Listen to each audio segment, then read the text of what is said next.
Ade Armando yang akal sehatnya sudah mulai geser ketularan kadrun. Bagi saya ini jadi mirip Spider-Man, tapi beda nasib.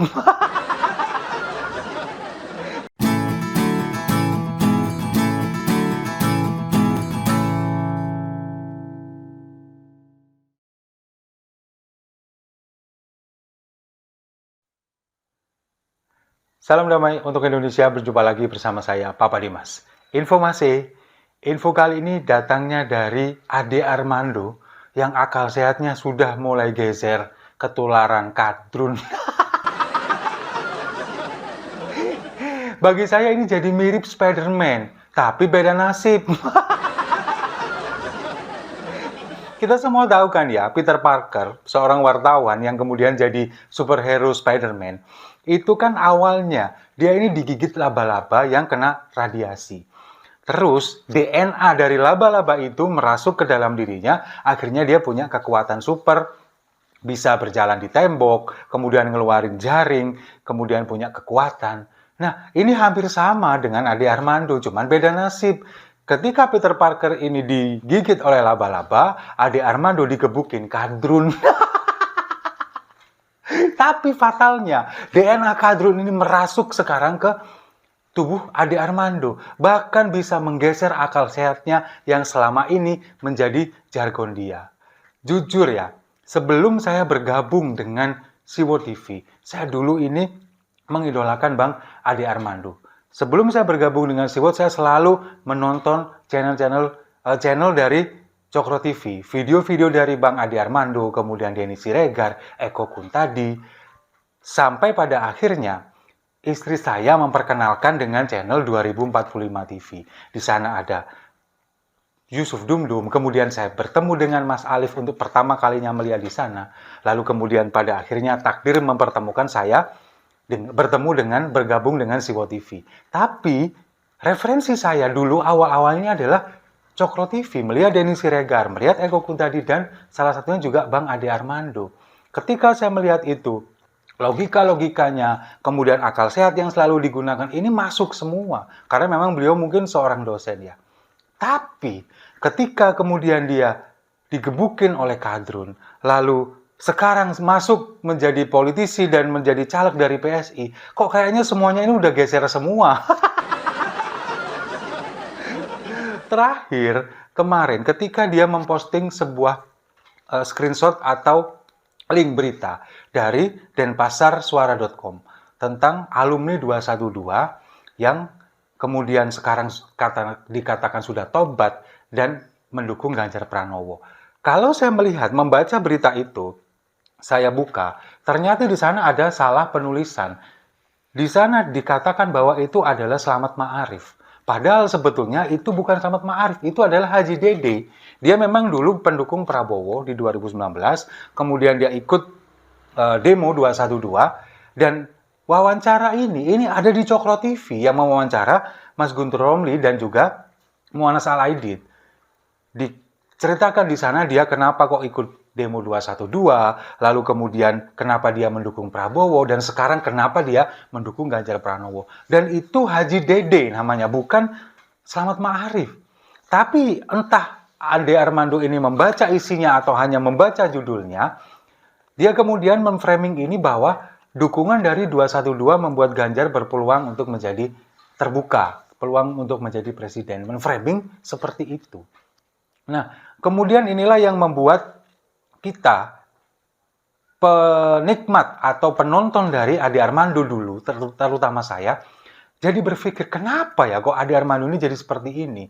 Ya mungkin itu, karena kemarin ketika digebukin oleh kadrun, kemudian DNA dari kadrun nular ke dia dan sampai sekarang otaknya atau akal sehatnya bergeser. Padahal Slamet Ma'arif sendiri kemudian mengklarifikasi bahwa kami tidak pernah mendukung capres siapapun, apalagi Ganjar katanya. Kami tetap menunggu komando dari HRS, katanya, Habib Rizik Syihab. Ya memang dari dulu mereka ini satu komando untuk manut apa yang dikatakan Rizik Syihab dari dulu memang. Makanya sekarang mereka sedang menunggu. Dan kalau dalam penungguan ini, dalam penantian ini kan juga diperkuat dengan statement dari Yusuf Martak yang mengatakan bahwa mereka ini sebetulnya mendukung Prabowo, tapi disuruh tiarap dulu, jangan sampai ketahuan dulu. Nanti kalau pada waktunya akan dimunculkan lagi. Nah, sekarang padahal Prabowo sendiri ini sekarang didukung oleh Ade Armando. Setelah dia masuk ke PSI, kemudian dia menjadi caleg dari partai ini, dia ini semakin sering untuk nyerang PDI Perjuangan. Padahal partainya sendiri dulu yang memang nggak punya adab untuk ngambil nama Ganjar Pranowo tanpa meminta izin kepada PDI Perjuangan.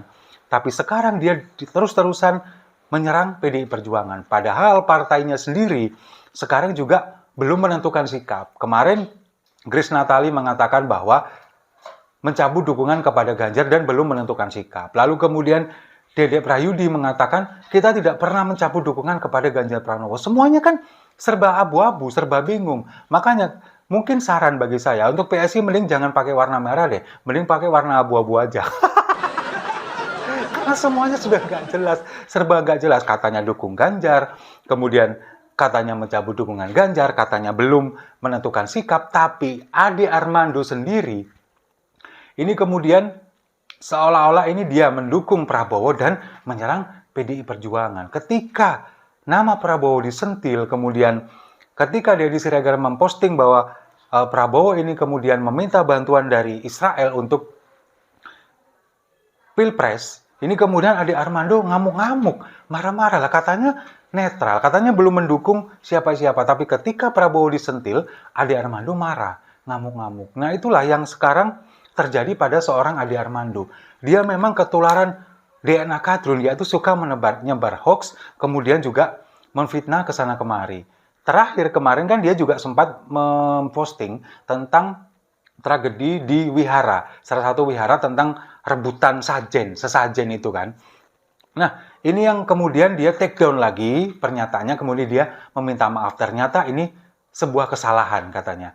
Nah, inilah jadi dia tanpa konfirmasi dulu, tanpa mempelajari dulu, kemudian dia memposting ini, memframing seolah-olah ini adalah penjarahan tentang sesaji yang ada pada kelenteng tersebut. Padahal ternyata itu nggak benar. Kemudian dia meminta maaf, mengklarifikasi. Jadi semudah itu, jadi mirip sekali dengan kadrun. Yang penting bikin hoax dulu. Masalah nanti ini benar atau enggak urusan nanti. Kalau misalkan salah ya di take down, kemudian semudah itu meminta maaf. Itu yang terjadi sekarang. Makanya itulah yang bagi saya, DNA kadrun ini sudah merasuk ke dalam diri Ade Armando, apalagi setelah menjadi caleg dari PSI. Dan sekarang kenyataannya memang dia kemudian diberhentikan dari Cokro TV, meskipun dia mengatakan bahwa dia mengundurkan diri.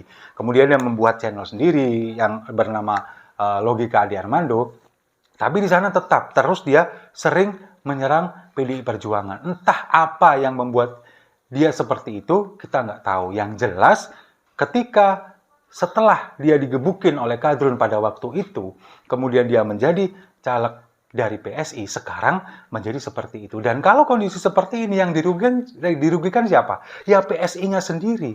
Padahal orang-orang yang di atasnya ini adalah, kalau bagi saya, mereka adalah orang-orang yang berkompeten, seperti Dedek Prayudi, kemudian Grace Natali, Giring Ganesa, dan beberapa tokoh-tokoh muda lainnya yang memang kalau saya melihat mereka ini punya jiwa politik yang cukup bagus. Tapi ketika masuk seorang mantan dosen yang usianya sudah sepuh seperti Ade Armando, kemudian logikanya juga bergeser.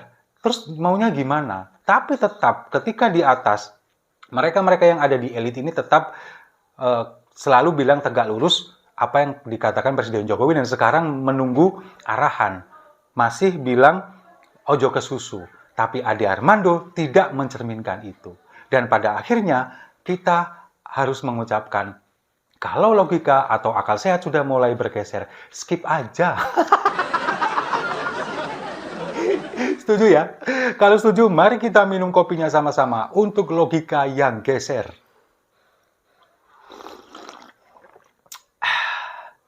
Saya rasa itu. Terima kasih sudah menyimak. Jangan lupa like, komen, dan subscribe. Sampai jumpa di video-video saya selanjutnya.